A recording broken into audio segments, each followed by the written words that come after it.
Hello dear, आज का video काफ़ी शानदार है और आज की इस वीडियो के माध्यम से हम आप सभी के बीच में लेकर आए हैं नेक्स्ट प्रैक्टिस सेट, जो कि स्टाफ नर्स संविदा के लिए जो बहाली आने वाली है उसके लिए। ठीक है, तो चलिए वीडियो को करते हैं शुरू। अब यहाँ पे मैं आप सभी को बता दूँ, देख सकते हैं कि क्वेश्चन आपके सामने में है, आप लोग देखिए और आनंद लीजिए और पढ़ाई के साथ भी मज़ा लीजिए।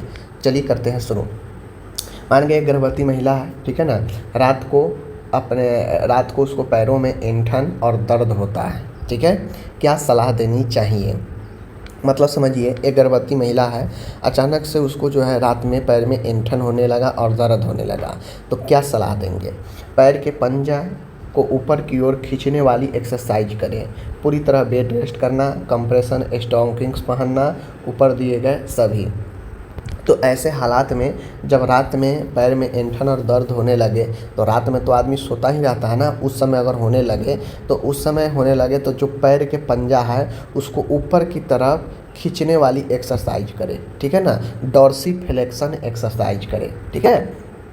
दूसरा क्वेश्चन है यहाँ पे कि मनोरोग वार्ड में एक मरीज अचानक आक्रामक हो जाता है, यानी साइकेट्रिक वार्ड में एक मरीज अचानक जो है उग्र हो जाता है, हिंसक हो जाता है, तो नर्स को सबसे पहले क्या करना चाहिए? मरीज के शांत होने का इंतज़ार करें, सीडेटिव दवा दे, मरीज को चेतावनी देना, तुरंत मदद बुलाना। तो जब भी कोई मरीज उग्र हो जाए वार्ड में, तो सबसे पहला काम यही करना चाहिए कि हेल्प के लिए कॉल करना चाहिए, यानी तुरंत मदद बुलाइए। ओके। नेक्स्ट क्वेश्चन है तीसरा कि कौन सी दवा पेशाब का रंग नारंगी कर देता है या लाल कर देता है? देखिए, इसमें से ये सब के सब टीबी की दवा है। अब कौन सी ऐसी दवा है जिसको लेने से मरीज को यूरिन पर इफेक्ट पड़ता है और यूरिन लाल या नारंगी कलर का होता है? ठीक है, तो क्या होगा? राइट आंसर होगा आपको rifampicin, option number B. Option number B, दवा लेने से पेशाब का रंग लाल या नारंगी होता है। चौथा क्वेश्चन है प्रेशर अल्सर में हड्डी दिखाई और महसूस हो रही है, एक कौन सा स्टेज है? यानी बिस्तरी घाव में प्रेशर अल्सर में हड्डी तक दिखाई देने लगा और हड्डी महसूस हो रहा है, यह किस स्टेज का होता है? तो जब भी कोई घाव में हड्डी दिखाई देने लगे, हड्डी महसूस होने लगे, तो हम वो समझते हैं कि यह अंतिम स्टेज काफ़ी गंभीर घाव है और यह घाव में आपको मांस सड़ जाता है, हड्डी दिखने लगता है, काफ़ी बदबू आने लगता है और यह स्टेज अंतिम स्टेज 4 का होता है। ठीक है, याद रखिएगा। पाँचवा है यहाँ पे, भारत की बुलेट ट्रेन परियोजना किस देश के सहायता से शुरू हुई है? तो भारत का जो बुलेट ट्रेन है, आप लोग जानते हैं, जापान के साथ मिलकर भारत बुलेट ट्रेन बना रहा है। नेक्स्ट क्वेश्चन है, छठा क्वेश्चन है, कटे हुए तालू यानी क्लेफ्ट पैलेट, तालू कटा हुआ है, उसके सर्जरी के बाद बच्चे को किस स्थिति में रखना चाहिए? ठीक है ना, तो देखिए, जब क्लेफ्ट पैलेट हो, ठीक है ना, क्लेफ्ट पैलेट हो, तो इसके सर्जरी के बाद बच्चे को जो हम स्थिति देते हैं वह साइड लेइंग पोजीशन देते हैं, करवट पोजीशन। करवट पोजीशन क्यों देते हैं? क्योंकि मुंह में अगर कोई सिक्रेशन होगा तो वो बाहर निकल जाएगा, ना कि अंदर जाए। ठीक है। सातवां क्वेश्चन है यहाँ पे, किस प्रकार की पेल्विस में समान प्रसव संभावना सबसे कम होती है? तो हम लोग जानते हैं पेल्विस 4 प्रकार के पेल्विस है आपका, पेल्टिप्लोइड, एंथ्रोपॉइड, एंड्रॉइड और गायनेकोइड। तो सबसे कम पूछ रहा है कि सबसे कम संभावना प्रसव का किस प्रकार के पेल्विस में होता है। देखिए, सबसे खराब पेल्विस जो होता है एंड्रॉइड पेल्विस होता है। ठीक है, सबसे बेहतर प्रसव के हिसाब से जो पेल्विस अच्छा होता है वो गायनेकोइड पेल्विस होता है, जो महिला में ज़्यादातर होता है। ठीक है। आठवां क्वेश्चन है, शिशुओं को लिए किस रंग की आईवी कैनुला उपयोग की जाती है? सामान्यतः जो बच्चा होता है, एकदम बच्चा शिशु, तो उसके लिए जो आईवी कैनुला का यूज किया जाता है वो किस प्रकार का होता है? तो वो होता है अपना येलो। ठीक है, येलो होता है, याद रखिएगा, yellow colour. Green colour 18 number का होता है, एशियाना में यूज होता है। ग्रे होता है आपका, यह जो है आप लोग ये सब जो है बड़े बड़े में यूज होता है, याद रखिएगा। आगे 9वां नंबर का क्वेश्चन है कि थाई जांघ के स्तर पर किए गए एम्पुटेशन को क्या कहते हैं? यानी जांघ के स्तर पर किए गए एम्पुटेशन। एम्पुटेशन का अर्थ होता है कि अंग को अलग कर देना है। ठीक है, अलग कर देना है, जी हाँ। तो थाई के स्तर पर जो एम्पुटेशन किया जाता है उसे क्या कहते हैं? तो उसे कहते हैं ट्रांसफीमोरल एम्पुटेशन। नेक्स्ट क्वेश्चन है, यहाँ पे देख सकते हैं पैरासीटामोल का मुख्य उपयोग क्या है। तो पैरासीटामोल का मुख्य उपयोग जो होता है बुखार और दर्द को कम करता है, उल्टी रोकना गलत, दर्द से राहत देना सही, ठीक है, मोशन सिकनेस का इलाज गलत, उपरोक्त सभी तो गलत, तो दर्द से राहत इसका राइट आंसर होगा। आगे क्वेश्चन है, ऑपरेशन के दौरान शरीर में छूटे स्पंज या गौज से होने वाली समस्या को क्या कहते हैं।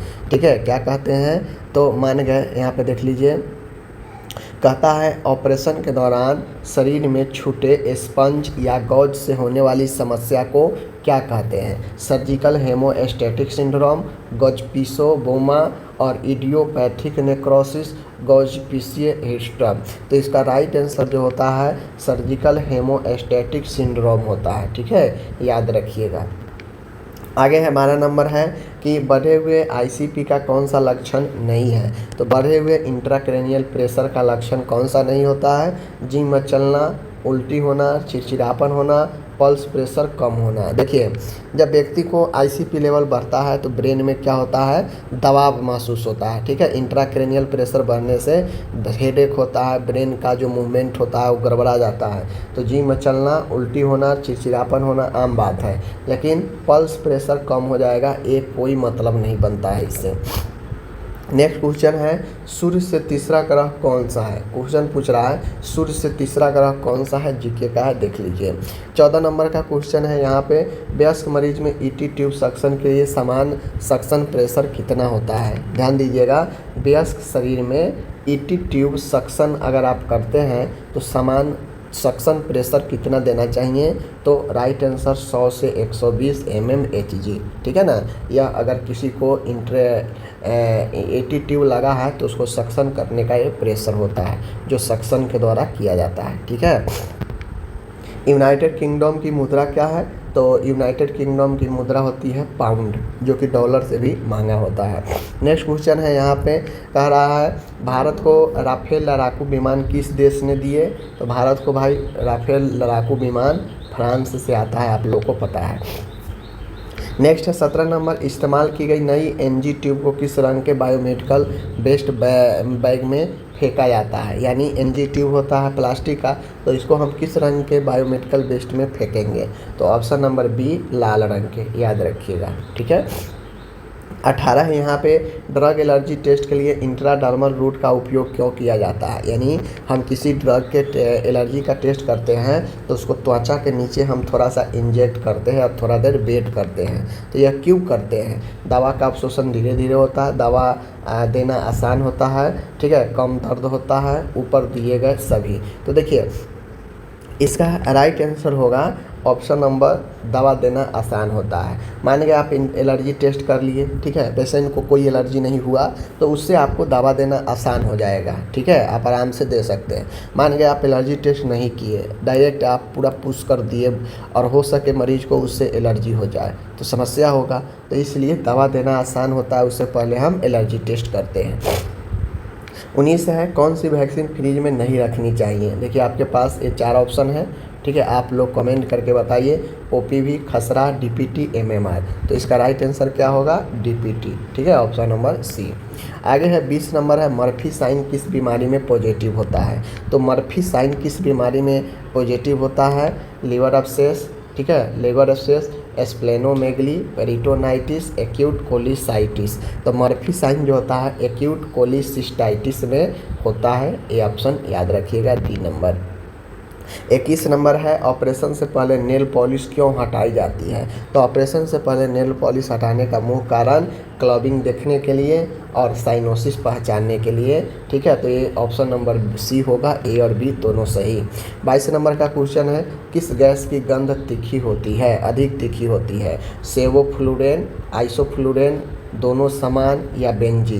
तो इनमें से सबसे राइट आंसर होगा आइसोफ्लूरेन। आइसोफ्लूरेन का गंध सबसे तीखी होती है इनमें। ओके, आगे है 23वां नंबर और लास्ट आज का क्वेश्चन है, 7 साल का बच्चा बार बार बिस्तर गीला करता है, कौन सी दवा दी जा सकती है।